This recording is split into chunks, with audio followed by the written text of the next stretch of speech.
All right, we are 5 after the hour now. I expect we'll have some more people joining into the Zoom, but thank you all again for joining us today. We may have some more folks joining us in just a moment. I am Kyle Rojas Legleiter from the Colorado Health Foundation, and I want to welcome you to today's briefing about affordable housing policy and sort of communicating about these issues with people in Colorado as well. I really want to thank you for making time to join us this afternoon, especially on short notice. So thank you for carving out time in your afternoon to join us. I'm going to do a couple of quick housekeeping logistical notes and then introduce our speakers for today's call in just a moment as well. Thank you to everybody who's introducing themselves in the chat as I go through these housekeeping announcements. As you may have heard, there is a glitch with the Zoom for this meeting. So some people are logging in, appearing as my name. If that's the case for you, hover over your own Zoom box, click on the 3 dots that appear in the upper right-hand corner, and you'll get an option to rename yourself with your actual name rather than my name. But thank you for joining us. We are recording today's call, so we encourage you to stay muted for the call, but that doesn't mean do not participate actively in the conversation. We do want this to be a conversation rather than just a passive presentation, and we designed some things along the way in today's briefing to bring you into the conversation and to make this a more interactive experience for you, hopefully. But throughout the conversation today, feel free to put your questions, your observations, your reflections into the chat box as well, but just for the sake of the recording, please keep yourself on mute just so we can preserve the audio quality, because we will be making the recording as well as all the slides and materials from today's briefing available to you and the other folks who registered after the fact today as well. But thank you for joining us as well. As a quick overview to what we are gathered here together today, it is a look into what we are learning through the Colorado Health Foundation. And one of the ways that we've invested in listening to the people across the state of Colorado about issues that are really important to them. Community engagement, listening to the folks that we exist to serve across the state of Colorado is one of the core cornerstones that we have at the Colorado Health Foundation that's embedded in all of the work that we do. It's really important for us to understand the perspectives of people across Colorado, what life looks like from their particular corner of the state, from their identities and their lived experiences. What are the things that make Colorado a great place to live for them? What are some of the things that make health easy to reach for themselves and for their families? And what are some of the things that are challenging for them as well? In the invitation to today's briefing, I alluded to another way that we listen to people in Colorado, and that's through our annual Pulse poll, where we have quick and shallow conversations with a really large number of people in Colorado and ask them the same questions about, what's keeping you up at night? What are some of the most important issues in the state of Colorado as well? And that helps us to sort of see patterns of, are we seeing differences by race and ethnicity, income, party affiliation, geography, gender, other types of lived experience and identity and all that can help us understand some of the patterns that we're seeing in Colorado. And one of those patterns that we noticed when we did that annual poll this year is that affordable housing specifically and the cost of living generally are the things that are keeping people up at night most in Colorado. It was the stuff that was on the tip of the tongue for most people in Colorado when we asked them about what they thought was the most important issue in Colorado. Many of the folks on today's call that is not breaking news to you. You are advocates, people working actively on issues to improve the housing situation in Colorado from a variety of different policy angles and perspectives. Some of you may be engaged in local level or state level ballot measure campaigns about affordable housing. Some of you are involved in sort of the implementation of lots of exciting new legislation that's passed through our state legislature at the state level and is moving to implementation to work through some of the affordable housing challenges that we have as the state of Colorado. And many of you are working in local governments across the state in different corners of Colorado around issues that are going before county commissions and city councils and other sort of bodies at the local level. They're all taking on pieces of improving the housing situation for people here in Colorado. So we put out an invitation to share with you some of what we're learning from a deeper and more qualitative way of listening to people in Colorado about what they're thinking, what they're experiencing when it comes to affordable housing. I do want to acknowledge that this is a sliver of a much larger project that we are doing at the Colorado Health Foundation in partnership with a very talented research team from Goodwin Simon Strategic Research and Wonder Strategies for Good, taking on what is known as a heart-wired approach to understanding complicated and socially sensitive policy issues where people may have mixed experiences or mixed mindsets about complicated policy issues as well. And we are doing so not in isolation, but in partnership with a very dedicated advisory committee of folks from a variety of different organizations working on a variety of different missions and topics in Colorado. I put the names of those advisors and the organizations that they come from in the chat, just so you get a sense of some of the folks who've advised us along the way in sort of the design, the execution of the learning, the listening project, the results of which we're sharing with you today, even though this is still a work in progress. So I really want to thank the folks, the organizations from that advisory committee who've given us input along the way that's helped us to really generate some rich insights about affordable housing and how Coloradans are thinking about that issue and how they're experiencing it and what it means for advocates who are working actively on housing policy issues at the local and state level in Colorado today. To really have a rich set of insights to share with you as well. So thank you to those advisory committee members, and that's actually just the tip of the iceberg of folks that we've engaged along the way at different points in this research process. And we're happy to bring you all into this process as well. And we have some questions and some discussion that we're going to use today's opportunity to get your perspective on things with this project as well. A couple of other sort of housekeeping things that I've learned from this heart-wired approach to listening, to learning about complicated policy issues and how people think about it, what drives their opinions about that stuff along the way is there are some predictable things that come up when we explore complicated sort of policy issues and the things that tend to drive people's opinions about those issues like affordable housing.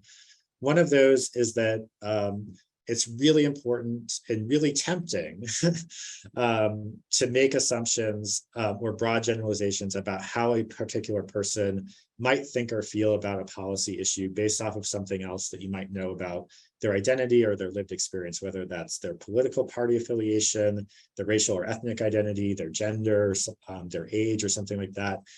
When we make assumptions based off of some of those things, we oftentimes get things wrong. So it's important to approach people with nuance and to approach what we learn from these kinds of projects and these kinds of experiences with an open mind. One of the other things that's really important for us to think about is that when we scratch below the surface of, people are concerned about housing in Colorado, when you get deeper into the conversation with them, you often hear that people have conflicting ideas or conflicting mindsets about the same topic. There's a conflict or sort of a difference of opinion that they're wrestling with themselves. And so people aren't necessarily unified in their thinking about, even with their own heads, about how they think about policy issues.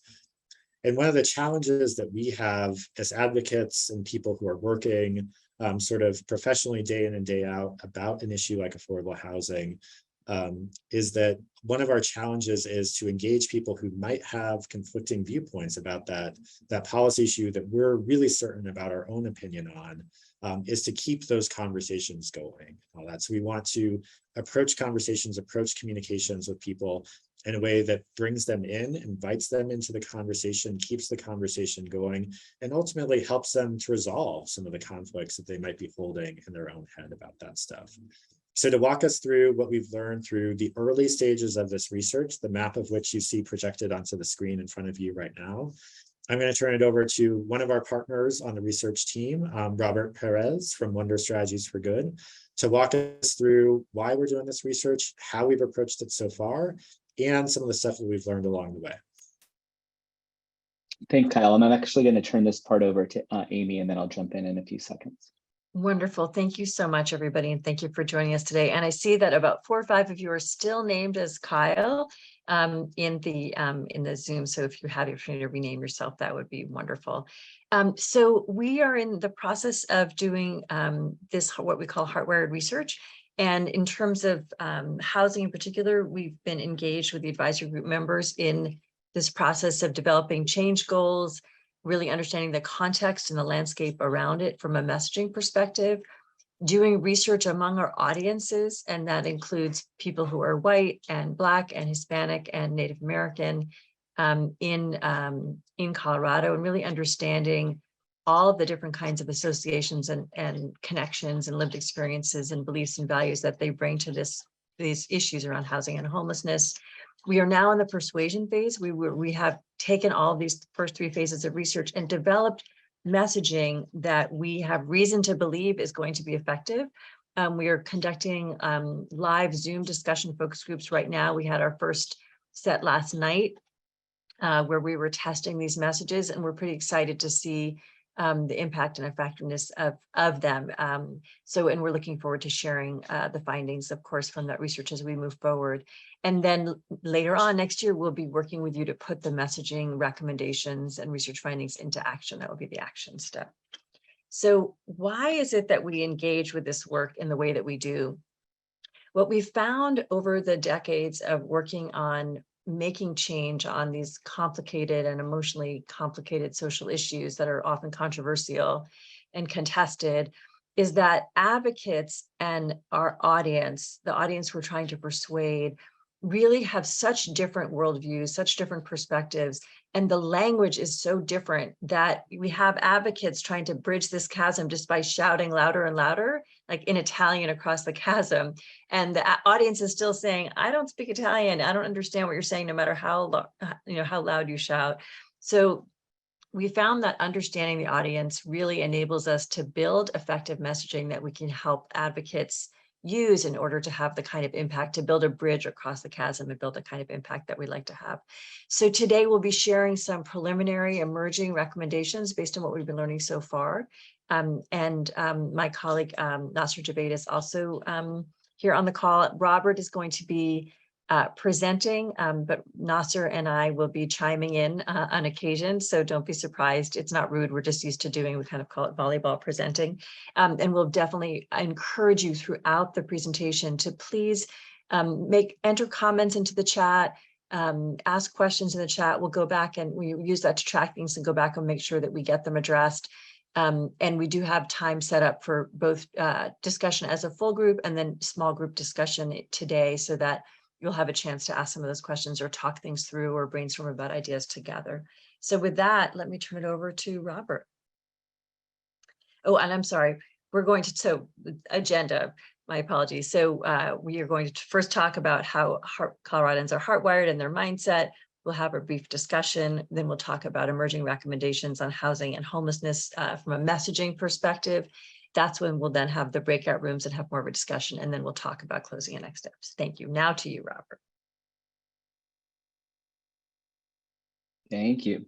So my name is Robert Bettis, as Kyle mentioned, and I'm the Chief Exploration Officer and founder at Wonder Strategies for Good. And my title, Chief Exploration Officer, says a little bit about how we approach our work together with Goodwin Simon Strategic Research, which is to do research, to listen deeply, and to understand what is simmering below the surface when people make decisions and think about and grapple with the pressing issues of the day, not just what they say to us in focus groups, but what's going on for them emotionally underneath that. So our presentation today is broken into 2 parts. We want to first talk about how Coloradans are heartwired, and I'll explain what that means in a moment.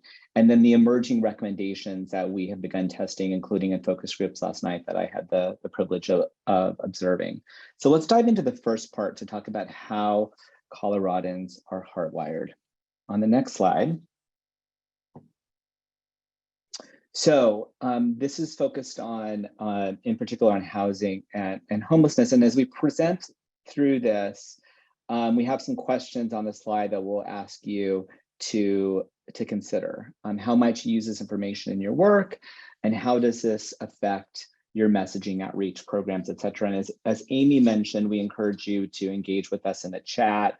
My colleague Nasser is staffing the chat and paying attention to what you all are sharing so that we can have a rich discussion.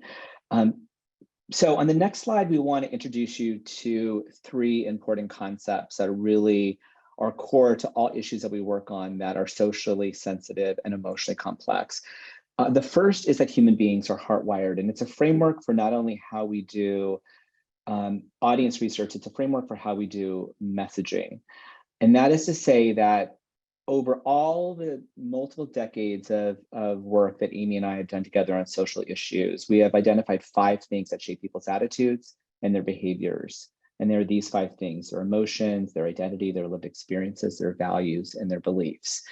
And these 5 hardwired factors can either be a source of fuel as a reason to want to support something. As an example, we heard in focus groups so much that everyone believes, because of their own lived experiences, that housing is not affordable in Colorado. And that is a source of fuel. But these hardwired factors can also be a source of friction for why people might either feel conflicted or opposed to something. Perhaps they've had lived experiences with people experiencing homelessness on the street that makes them hesitant to want a new supportive housing complex built in their neighborhood. So we listen to and try to understand how to develop messaging interventions that help people to manage the cognitive dissonance or the internal conflict that they are experiencing. So that's one concept. On the next slide, another concept that is that's important to us is the concept of mental templates. And that is the idea that we are pattern-seeking animals. We go out into the world, and for our own individual safety and the survival of our species, we look around the world, scan it, and say, and put things into categories: things that are neutral, things that are good for me or safe, things that are dangerous to me. And if you have a deep sense of experience with something, you can have a very nuanced mental template of the world. So for instance, we had folks in last night's, we had one woman in last night's focus group who was a social worker who does a lot of work with communities that are part of the programs and policies that we're trying to make progress on. And so she brought a great deal of nuance, and that was much different than other people who told us, I rarely have to think about this. Like one woman kept saying, I haven't had to rent for 36 years, so I haven't really thought about these issues very much. So this is important because sometimes people who have less experience with something will form flawed mental templates. And our communications needs to help people to correct those mental templates, often through telling very vivid stories of not just the challenges that people are experiencing, but the ways in which policies and programs can help them to move beyond those challenges and those barriers. So that's a second important concept. And then finally, and related on the next slide, another concept that's core to our work is the idea of reasoning chains. And that is that when people are connecting the dots on something, so you all have deep experience in doing this work, and you have been living and breathing this work for several years, so you often can skip a lot of steps to understand the issue at a very high level. And so sometimes when we communicate, we suffer from the curse of knowledge, and we struggle to remember what it's like to know what we currently know, to not know what we currently know. And so therefore, when we communicate, sometimes we have broken reasoning chains, and our audiences have broken reasoning chains. And so they're like, I don't understand how this leads to this. And so sometimes our communications has to solve for people's broken reasoning chains on how one thing that's happening ultimately leads to another. And so therefore, our communications really has to paint a very vivid picture on how the problem is connected to the solution, is connected to the vision of the world that we want to create. So we wanted to introduce you to those 3 concepts, and now want to tell you more about how Coloradans are hardwired when it comes to housing and homelessness. So on the next slide, let's start there. So on this question of flawed mental templates, you'll see this, this verbatim from this research participant from the South Front Range. I do agree many are still under the impression homelessness only occurs to drug addicts and lazy people that don't like work. So in the research we've been doing, there are lots of flawed mental templates about people experiencing homelessness. There are flawed mental templates about people who live in Section 8 housing. There are even flawed mental templates about people who are renters. We heard from a woman who's a homeowner in last night's focus group. She said, listen, when you own your place, you have a pride of ownership. And she was essentially inferring that if you are a renter, you don't have a pride in ownership, so you might trash the place. So there are a broad set of flawed mental templates that people have around people experiencing homelessness, around people who live in Section 8 housing. And we not only need to correct them, we find that sometimes by having a messenger name those flawed mental templates, it helps people to feel like, okay, I'm not alone in thinking this. And then you can model how the person resolved and corrected the flawed mental templates that people have. So that's one way that Coloradans are hardwired when it comes to housing and homelessness. On the next slide, another important concept is that, and this is a two-parter. One is that we just have been, I mean, came in loud and clear in both focus groups that we did last night, that everyone that was in our focus group, including people who are homeowners, believe that housing is too expensive for everyone. You'll see this research participant from the South Front Range say, the housing issue has resonated with me the most because I am a head of household and rent hikes make me nervous this time every year. So there are two parts. One is that there is this shared lived experience that housing is too expensive. And also we see on this and so many other issues that people rely very heavily on their personal experiences when considering a problem or a solution. They may, and you could lose them in either part of that equation, the problem or the solution. So as an example, we saw broad agreement yesterday in yesterday's focus groups, last night's focus groups, that housing is too expensive. It's unaffordable. So you got people on the problem, but they may think that the solution is not the right solution, even if they agree that housing is too expensive. So this is also another point about how our audiences are hardwired. On the next slide, another way that our audiences are hardwired is that they come to this conversation with a deep sense of skepticism and a belief that the problems that we are facing are intractable. So on this slide from this research participant from Denver County, you can see that he said, I look at the piece about holding, this is a piece of content that we tested. I look at the piece about holding landlords accountable, and I definitely agree that's needed. So he is saying, I agree with you on like, there's a problem and we should have the solution, but who's gonna do it? Who do you stop people from making more money? Or how do you stop people from making more money as long as people are willing to pay more money? So this particular research participant was saying, like, I agree with you, it's a problem. I'm just not sure if that solution's actually going to work. And then on the next slide, we had another research participant who believed that the problem is too big. This was a person responding to the problem of homelessness. The problem is so big that there would need to be a lot of money thrown before you really see a difference. And thrown is a reference to, like, you know, wasted, you're taking my money, you're wasting it, I'm not even sure it's going to actually solve the problem. So our communications needs to help manage the sense of skepticism and attractability that people are experiencing. On the next slide. And we've been doing qualitative research for a few years now to listen and to understand how audiences are hardwired. And a theme that comes up time and time again is that personal responsibility, agency.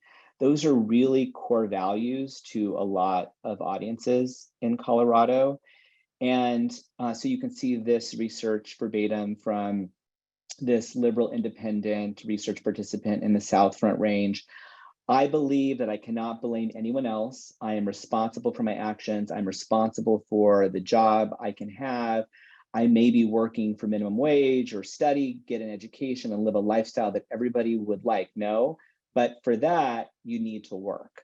So one of the comments that I was discussing with one of our advisors during last night's focus groups, that sometimes when we do this work, we are in a bubble that is separated out from the people who we're actually trying to communicate with, the people whose hearts and minds we are trying to change. And sometimes we have our own flawed mental templates about those folks, that they are of a particular race, that they are of a particular political persuasion. This is a set of what some might consider to be more conservative to moderate values, responsibility, personal agency, coming from a Hispanic male who describes himself as liberal, as very liberal, actually. And this is a theme that we've heard across across the political ideological spectrum. And so the question is, how can our communication show that and can help disrupt the flawed mental templates that people have about people who are experiencing homelessness, people who are using who are living in Section 8 housing, to show and demonstrate their responsibility, their personal agency, and the ways also that the programs help to create long-term change by allowing people to live independent lives, to exercise their personal agency, etc. And then one final note on how Coloradans are heartwired on the next slide. And that is that we heard again and again in the several years of research that we've done that there is deep sympathy for small businesses, and that includes what people will often describe as mom and pop landlords. And so therefore people would worry that whatever policies are being advocated are going to hurt or harm mom and pop landlords. So you can see this research quote, "The landlords I know are mom and pop and are always trying their best with their tenants. It's sad to hear corporate landlords can be greedy and can take advantage just to make more money." So we will show you the ways in which our communications need to distinguish between different types of landlords, good landlords, bad landlords, mom and pop landlords versus corporate landlords. So that is a quick and brief overview of how Coloradans are hardwired when it comes to housing and homelessness. I know we always get asked this question. Know that we will share this deck with you. So we welcome you to take notes, of course, but we will also share this deck with you after the fact. So let me stop there and turn it back over to Amy. Wonderful, thank you. So we'd love to just get in the chat or out loud. You're welcome to unmute yourself and just raise questions. So just from hearing these sort of first initial things about the audience mindset, what kind of questions, reflections do you have? What kind of messaging implications? And just to tie it back together, the reasons that these audience mindsets are so important for us to understand is because when we deliver messaging that doesn't meet their emotional and psychological needs and their understanding of the world, it doesn't persuade them. It's not persuasive. So we really need to understand it in order to build connection with them in a way that is able to persuade them. And that's really why we have this focus. So Austin says to please raise your hand if you'd like to ask a question, but also feel free to enter it into the chat. But again, either out loud or in the chat is great. So yeah, questions and reflections.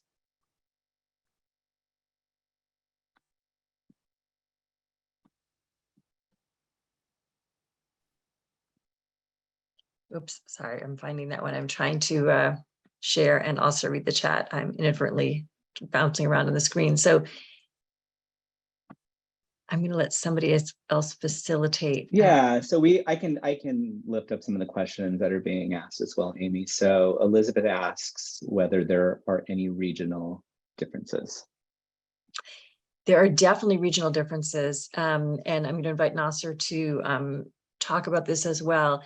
The regional differences are based on density, so urban versus suburban versus ex-urban, small town, and rural. So those are definitely considerations that come up a lot, both in what people experience and in how they think about solutions. So, for example, we heard some people saying when we were exploring in focus groups about NIMBYism and the sense of this person said, I'm perfectly fine with building supportive housing in my area, but there's nothing in my area for people who are in it. So there's no jobs, there's no employment, there's no public transportation. Like, I don't think it would be useful to build it in my area. It should be built in an area where people can actually get access to like jobs and other kinds of things that they need. So that's just one small example, but there's many around that. There's also differences based on just like what are the major economic activities in the area. So the resort areas, have some different concerns and reactions than areas that are more agricultural, rural, compared to more suburban areas and urban areas. And it's also related to how much homelessness people are seeing around them and the density of the homelessness problem. That's another way that geography has an impact. Awesome. We definitely have reached critical mass on questions. I'm going to lift up, and Nasser's responded it, but let's go ahead and take it from the chat box to the main group discussion. So Kyle P asks, are any discussion around short-term rentals? So that's a question that we have. Nasser, do you want to take that one? Sure, and just text into the chat, but yes, so we do hear a lot about short-term rentals. We often it's often talked about in the sense that a lot of developments that people see are targeted towards second home buyers or that luxury market. So people who are using it as a vacation home or who may be purchasing it and then renting it out as a secondary short-term home. So it's definitely part of the problem, but I wouldn't say that it's necessarily seen as the main source of the problem or the foundation of the problem. The foundation of the problem is just the housing overall is too expensive for everyone. So definitely a contributing factor, but not the only factor. And Matt Lynn asks, is there good evidence that folks can be persuaded on these hot topics, or is our energy better spent on mobilizing and equipping those who are already aligned? Matt, the answer is that we are still in the middle of conducting persuasion research, so we will have more information about this later, but the initial results are promising that we are able to move our audience when we are talking to them in a way that meets their hardwired needs. So, and Robert will be talking more about that shortly. Yeah, and I'll add,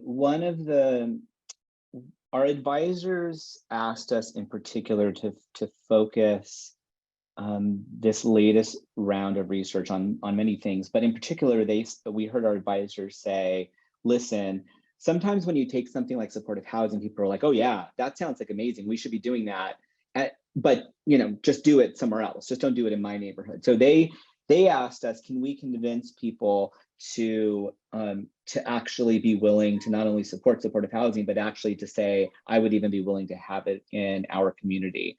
And we were really excited to hear the ways in which people were not only supportive of things like supportive housing, but also said, listen, if we want to address homelessness, we need to actually be willing to lift up solutions to homelessness, even if that means putting things like supportive housing in our community. So we were really excited to see people's openness to that, because we know that NIMBYism can be a really significant challenge to making progress on these issues.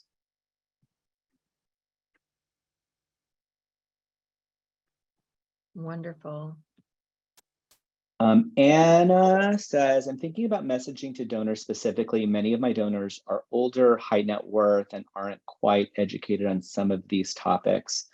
I'm wondering how to start these conversations with folks that have never had to worry about housing or cost of living, so that they will want to invest in these problems.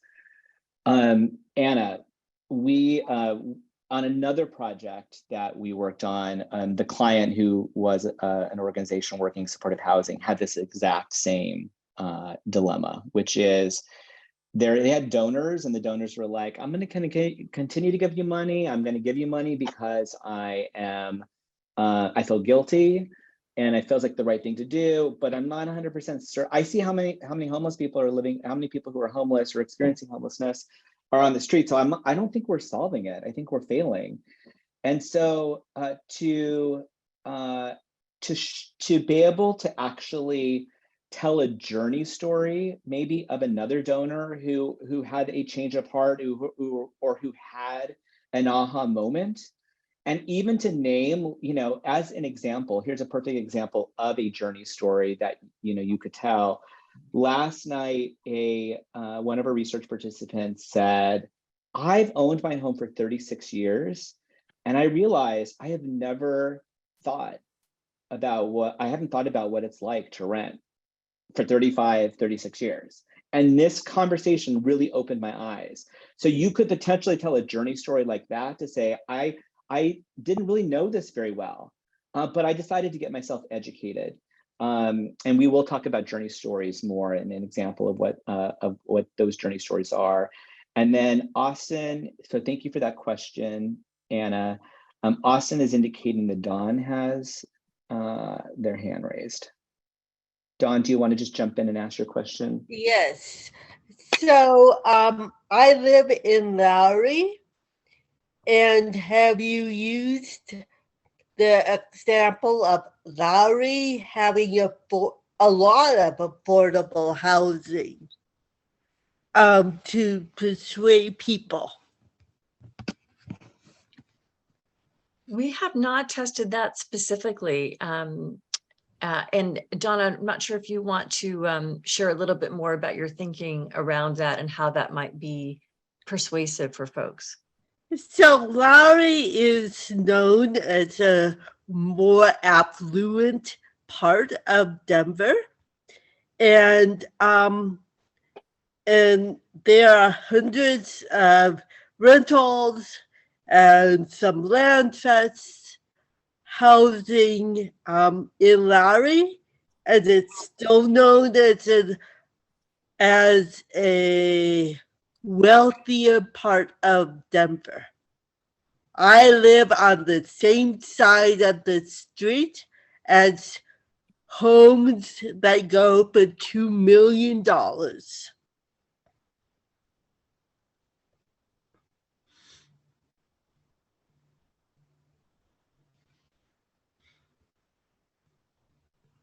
Thank you. Well, we can definitely follow up and think about how that, how we might be able to incorporate some of that impact into some of the things that we are doing this fall. And I will just add, and we'll hit on it, but as an antidote to the research, as an antidote to the sense of intractability and the skepticism that people bring, success stories are incredibly important. So, the example that you're offering, Dawn, or any other examples where programs and policies are working, that really helps people to resolve their sense that it's just not possible to make progress. So thank you so much for offering that. Great, and thank you all. And for time reasons, I'm going to move us on into the next part in terms of recommendations, but we want to encourage everyone to continue to enter questions into the chat, make observations, and we will have more discussion time shortly. So Robert, back to you. Yeah, great. So as I mentioned, part 2 is really about the emerging recommendations. These are not final. We call them emerging because we are still in learning mode, but we were really had a lot of sense of hope after last night's focus groups and the other research that we've done this year on what seems to be working. So we're excited to share that with you. So I want to introduce you on the next slide to another key concept that is important in our work, and that is the idea of the upstairs brain, downstairs brain. So what we know about how our beautiful brains work is that we have this upstairs brain, which is our newer Homo sapien human brain that controls things like empathy, executive decision making, etc. And we need this part of our brain to make decisions that are emotionally complex, that require pros and cons, to think through things, and certainly to have empathy for folks and to see things from other people's perspectives. The challenge is that we have our much older, if you just advance the slide, Amy, our much older, you maybe have heard it as the lizard brain. We call it the downstairs brain. And the downstairs brain is where our amygdala is. And the amygdala is responsible for managing big negative emotions like fear, anger, anxiety. And when we are in our downstairs brain, we are focused on survival. It is an evolutionary, there's an evolutionary basis to our downstairs brain. And when we're in our downstairs brain, we are in fight, flight, freeze, or flock mode, any of those 4 Fs. And we're just like, we're not thinking with our thoughtful upstairs Homo sapien brain. We're like, who should I be angry with? Where's the mob with the pitchforks that I should join? Where should I run? Maybe I should freeze because this is freaking me out. And our communications needs to help calm the downstairs brain in order for people to have access to their upstairs brain. And we know that familiarity calms the amygdala.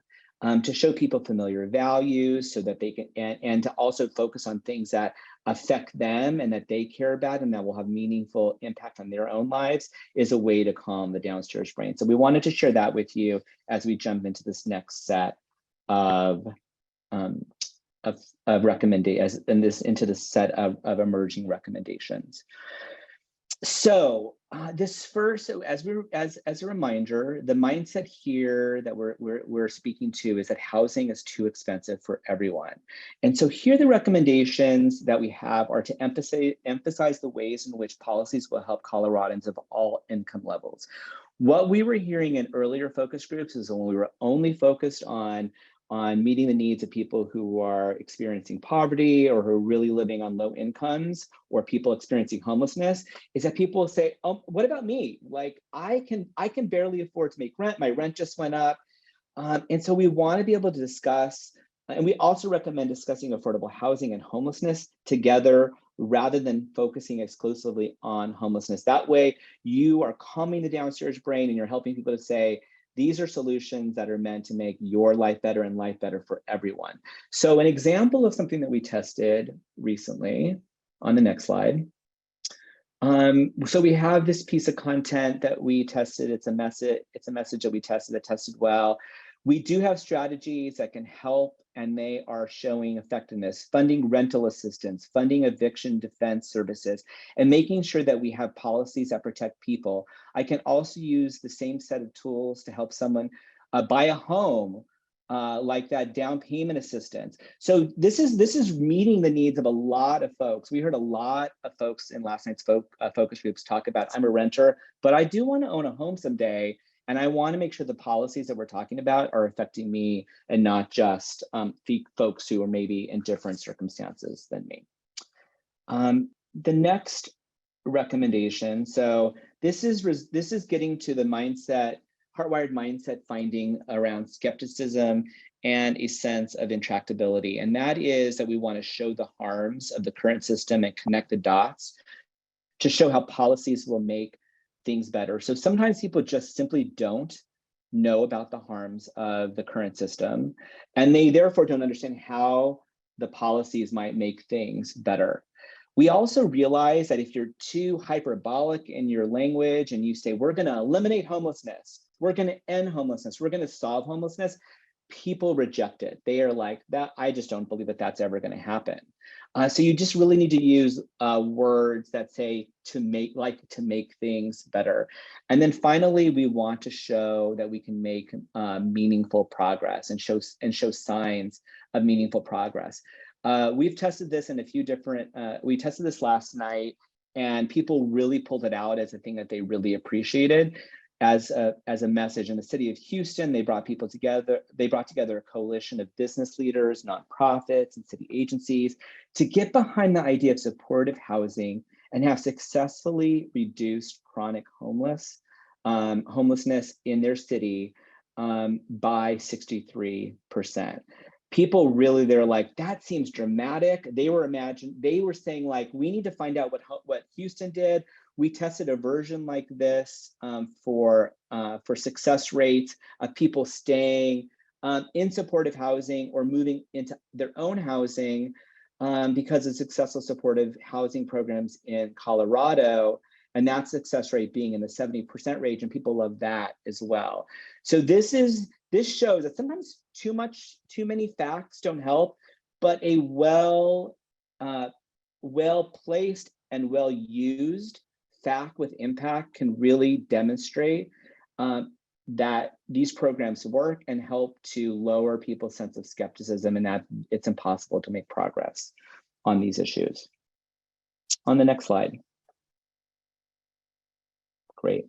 So we talked about the fact that people have flawed mental templates, and those flawed mental templates are of people experiencing homelessness.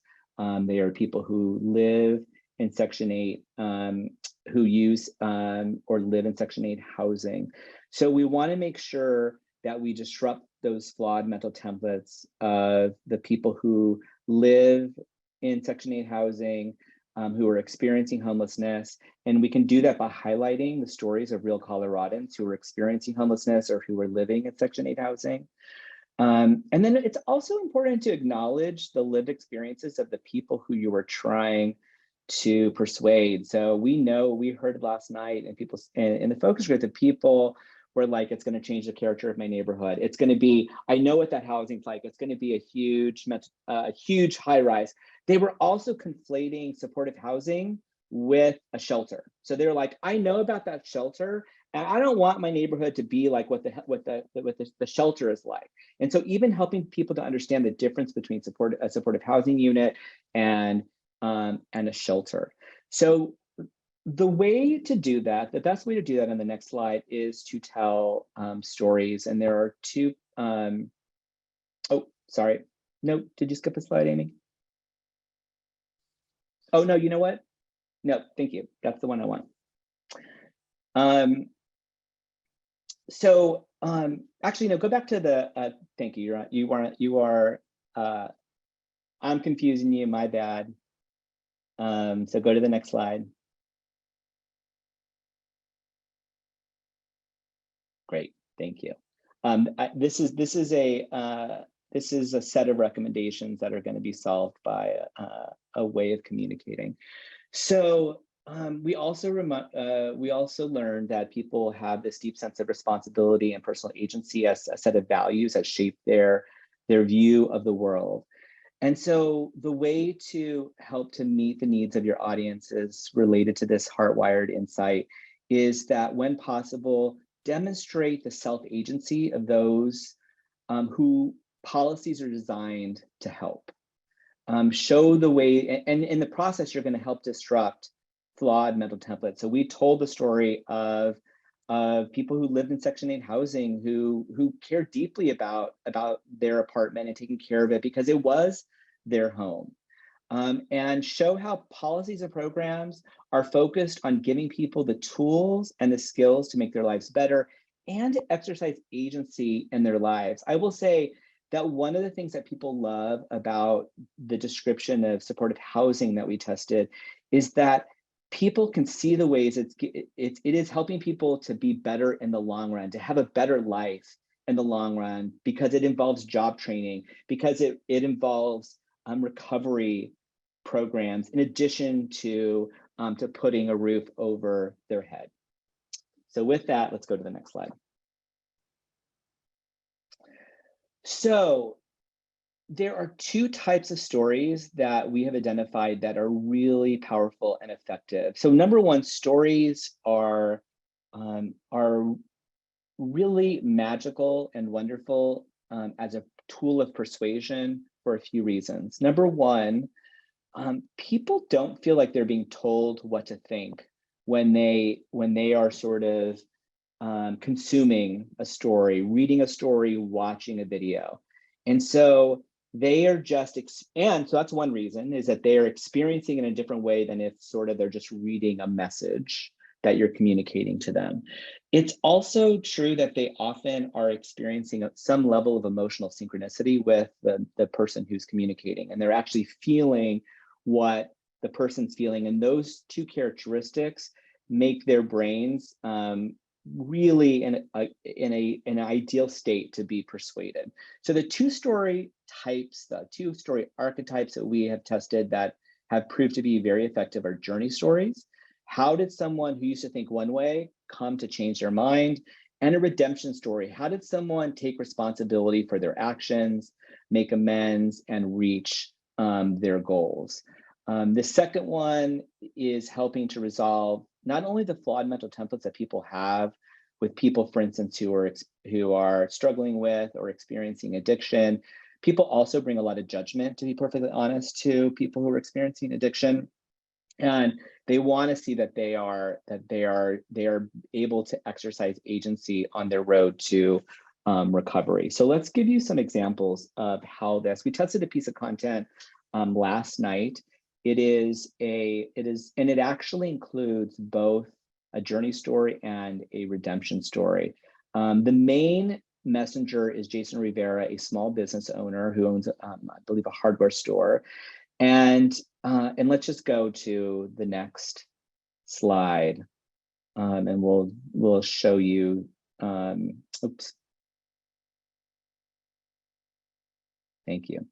So I'm going to just read excerpts from this. So this is, he says, I own it. We've made him a hardware store owner. In some cases, we've made him the owner of a community market. So I own a neighborhood market in Colorado Springs, and my family's home is a few blocks away. We often had to deal with homeless people at the store, loitering, asking for money, even sleeping behind the store, and it was getting worse. While I felt bad for people having a hard time, I also had a store to run. These 2 years, 2 years ago, I learned of a proposal to convert an old motel into supportive housing. The proposal describes supportive housing, and you can see that we're describing what supportive housing is. All this just a few blocks from my store and home. The idea didn't help my blood pressure. So Jason starts from a place of skepticism and pretty, concern, opposition, somewhere in that range. On the next slide, another excerpt from this piece of content. So we start telling the story of Ashley and how she grew up in the foster care system, how she aged out of the foster care system, the social determinants that led her to have a challenging childhood, how she tried to work, but she couldn't afford housing, how it was a struggle to couch surf, etc., and how she ended up living on the street. And then we transition to show the impact of supportive housing. And it was the first time she had a safe, stable home and a roof over her head. She was able to get into counseling and to take classes to get her GED. So you can see the ways in which we're helping to connect the dots. Remember how we talked about creating solid reasoning chains? It's not enough. We asked people last night, do you know what supportive housing is? Most people did not. They would often think that it was assisted living for people who are seniors. And so we really need to describe what it is, and we need to show how it makes people's lives better and how it helps people to exercise their own agency. And then we go on to tell the story about how this experience helped Jason to think and feel differently. And this is not even the end of the story. He ends up going to say, this was a transformative experience to me. Hearing and learning about Ashley's story made me decide to volunteer for the Business Council for this supportive housing organization. People loved lots about this story. They loved learning about Ashley's experience. It was important for them to hear about it because, again, people have flawed mental templates of who experiences homelessness and the reasons that they experience homelessness. But they also really appreciated Jason's story. And the reason they appreciated it is because he helped model what it takes to have a change of heart on an issue. Sometimes we think we just need to be like a cheerleader for issues and hide all the reasons that people should be, that people are conflicted or concerned about an issue. In this case, what we have seen to be very effective is we actually named the issues of concern for people and showed how Jason was able to resolve them. And that proved to be really powerful and effective. Just a few more examples of recommendations, and we will get back to our discussion. You also heard from us that people had sympathy for mom and pop landlords. So here's what we've learned are helpful ways to resolve that. One, just saying landlords works against us. So your communications need to differentiate between mom and pop landlords, including people who maybe have a second property because they're trying to pay for their own mortgage, and to differentiate from those mom and pop landlords from corporate property managers and landlords. And that makes a significant difference. And we even heard a person last night say, before I moved to Colorado, I always rented from like individuals, and I've wanted to do the same here because I got treated well, but now I rent from a corporate company, and to be honest, they treat me really poorly. And so these are lived experiences that everyday Coloradans already have. It's also important to acknowledge there are both good and bad landlords and tenants, because people believe that there are good and bad landlords and tenants. And yet, even though there are good and bad landlords and tenants, current laws heavily favor landlords of all kinds. And there needs to be more protection for good tenants against the bad landlords. And then finally, specific examples of bad behavior and harms being imposed on people by landlords, developers, and other bad guys, so that we're not painting too broad a brush. So on the next slide, we'll show you an example, a content example that we tested. Thank you. So we tested this. Corporate landlords and property management companies are taking advantage of high demand for housing, and they're accepting dozens, sometimes nearly 100 applications for a single unit. With non-refundable application fees between $50 and $100, you've got companies profiting off of Colorado's housing crisis. So this is just one example of how you can show the bad actions of corporate landlords. And then a final recommendation, and then we'll open it back up to a discussion. And then I invite, of course, also Amy and Nasser to jump in to add to what I've been sharing. And that is that people don't understand our language. You already heard me say that when they hear supportive housing, most people went to assisted living facility. Last night, Amy, if you can come off mute, last night we tested what that led people to think a halfway house? Oh, the transitional, it was recovery-oriented transitional housing. Yes, so several people went to, oh, that's a halfway house for folks. So sometimes we need to just decide, maybe there are some terms of art and inside our language we should just stop using. At minimum, if you're going to continue to use things like supportive housing, you should always say, here is a description of what supportive housing is. Also know that another way that shows up is that, and we saw this last night, for some people, affordable housing, the place that they'll go is, oh, that's for other people that are not like me, that are in a different income category. But some people will say, oh, affordable housing is for people like me because I can't actually afford the place that I'm living in. So taking the 5 extra words to say this is what we mean by affordable housing and being as specific and concrete as possible. And then you'll see this example that tested extremely well. Supportive housing addresses the root causes of homelessness by giving people a place to live, combined with the resources and tools they need to transform their lives, job training, mental health services, and addiction treatment. So if you're going to use insider language, it's important to describe what those things mean. So with that, I think there's been a lot of stuff Robert, happening. just one thing. Yeah. Robert, just one thing I would add too. This is not just jargon inside of the language, it's also legal terms. So for example, when we talk about things like no fault evictions or just cause evictions, for the vast majority in our audience, they just stare at us blankly. They don't know what those terms mean. So it's really, really important to use plain language, plain everyday language, when we're talking about the types of things that we're trying to change or the types of policies that we're advocating for. Thank you, Nasser. All right, you all have been patient. I see that there's a lot of stuff going on in the chat.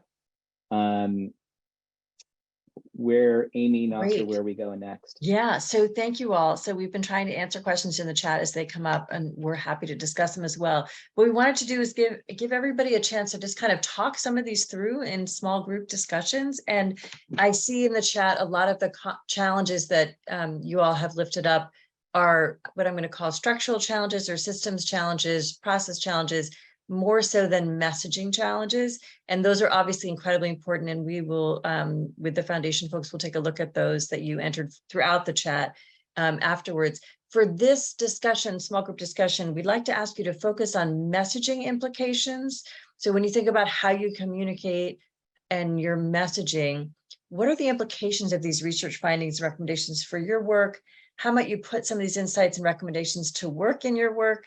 How does this affect your messaging, your outreach, your programs, and whoever your audience is, whether they're donors, whether they're elected officials, county commissioners, whether they're the general public, just whoever your audiences are. What we're going to do is break folks up into smaller groups for discussion, and we'll all talk for about 15 minutes, and then we're going to come back together and do a share out. So Austin, I'm going to ask you to pop us into our small group discussion rooms. And Kyle, I see that, and I'm going to reply to your in the chat.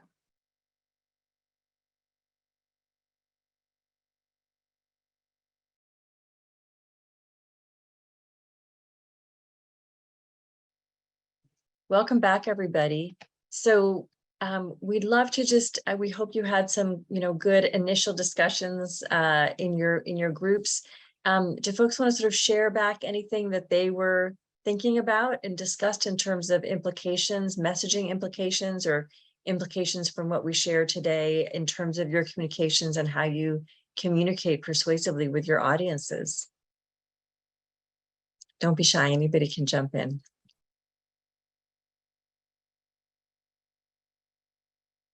Well, hi. I think like we were talking about earlier, is just removing the stigma for people who are going through a hard time, whether, whatever led them to the circumstances they're in.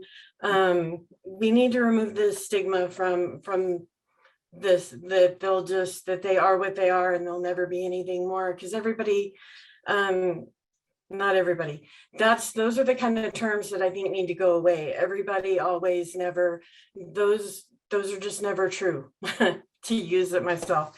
Anyway, removing the stigma around and helping just people re-enter the community with a sense of pride and a sense of self, knowing that they have a plan and a goal, and they've got these tools at this transitional home or at this community partner, and they have help and support and people that can help them reach these goals and really be that story that can remove a stigma like you're talking about earlier. And just, I guess everybody just needs to keep telling their story.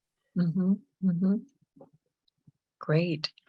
What are some other messaging implications, things that you're thinking about in terms of your communications now, given what we've talked about? What we're talking about within our group too is making sure people have what they need to know to understand, and how do they feel like they are a part of this process? How are they empowered to be able to speak up and say what they want in their community, but making sure that they're more on a positive note and not just a nagging note. Is this got to be a racket, or is this something that we're got to work on for the betterment of our community? Change is scary for people. They don't want to go through the change. I've been comfortable where I'm at. But like one of the other individuals said, people are in our neighborhoods and our community, whether we like it or not. So why not empower and transform change, for the betterment of everybody, rather than just keep on putting blinders on to what's really going on, and as we know with homelessness, you need to have housing, bottom line. And why is it so hard for even a working family to go move into a new place? They had to have 3 times their rent. Like, that's outrageous. And then their rent keeps on going up.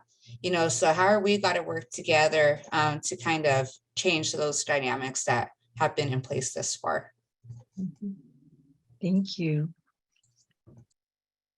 One other comment or reflection in terms of messaging implications for you as you think about your work?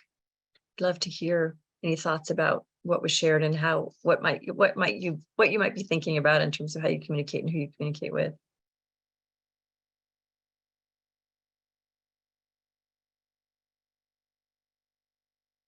All right, well, I'll invite everybody to enter any additional thoughts, questions, reflections into the chat, and then I'm going to turn it over to Kyle for next steps. Thank you so much, everybody. We really appreciate your engagement.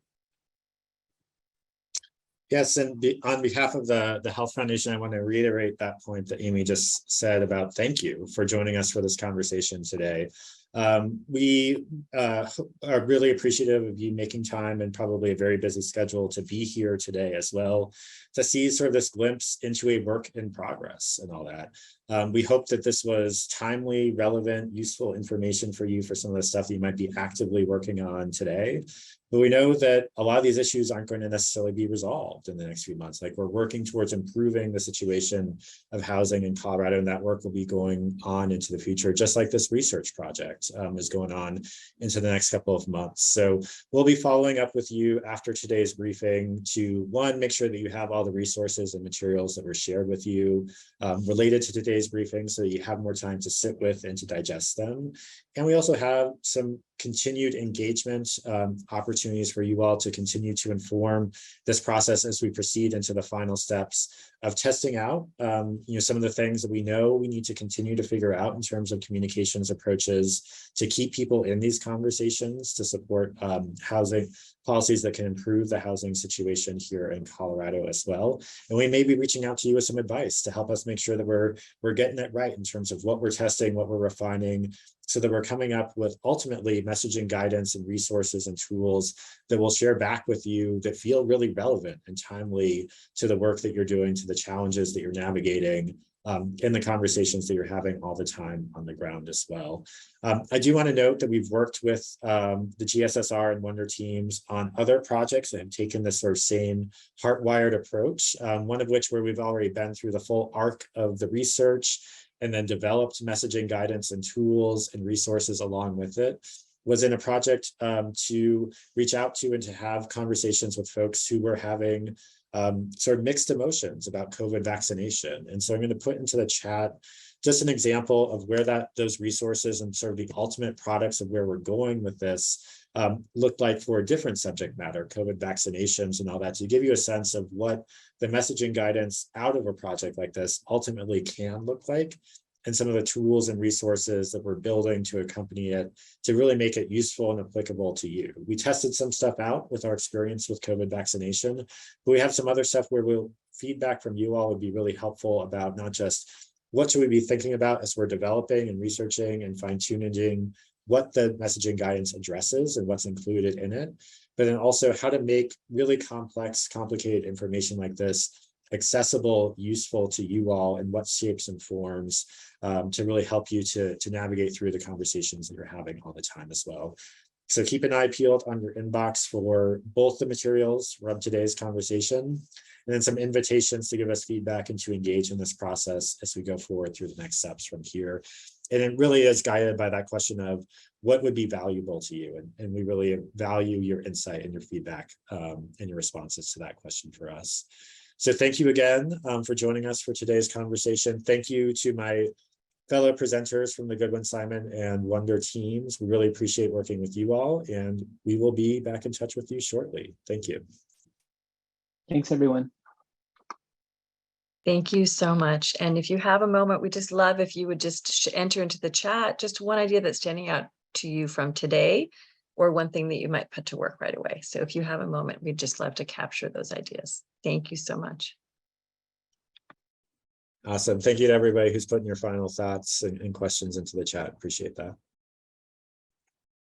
Yes, I see avoiding jargon, making sure people know what terms mean, definitely. Storytelling to create an understanding of a problem, absolutely.